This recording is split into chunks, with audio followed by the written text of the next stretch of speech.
Hello అందరికీ ముందుగా smiley Sujatha family members అందరికీ కూడా వైకుంఠ ఏకాదశి శుభాకాంక్షలు. అందరూ ఎలా చేసుకున్నారు? గుడికి వెళ్ళారా లేదా? ముందు ఫస్ట్ ఆఫ్ ఆల్ అది చెప్పండి నాకు. వెళ్తే ఏ టెంపుల్కి వెళ్ళారో నాకు కామెంట్ సెక్షన్లో చెప్పడం మాత్రం మర్చిపోద్దు. ఒకవేళ నేను ఏదైనా టెంపుల్ మిస్ అయితే నేను అక్కడికి వెళ్ళి చక్కగా చూసొస్తాను అనమాట. అంటే ఇలా తెలుసుకోవడం కూడా ఇన్ఫర్మేషనే కదా. సో నేనైతే దశావతారం వెంకటేశ్వర స్వామి టెంపుల్కి అయితే వెళ్ళామన్నమాట. లాస్ట్ 3 years నుంచి కూడా మేము వైకుంఠ ఏకాదశికి ఈ టెంపుల్కే వెళ్తున్నాము. అండ్ అలాగే సాయంత్రం పూట కుదురుతుంది మాకు. ఎర్లీ మార్నింగ్ అంటే కుదరదు అంటే కొంచెం తెలుసు కదా, మా బిజినెస్ వల్ల మాకు ఆ టైంలో కుదరకపోవచ్చు. కుదిరితే మాత్రం తప్పకుండా వెళ్ళేవాళ్ళమేమో.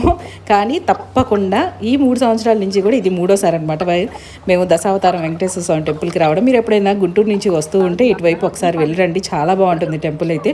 దీని గురించి ఫుల్ వీడియో కూడా ఆల్రెడీ లాస్ట్ ఇయర్ మనం వైకుంఠ ఏకాదశికి చేసాము, అది కూడా చూడొచ్చు. చాలా రష్ ఉంది, చాలా అంటే చాలా బాగా జరిగింది దర్శనం.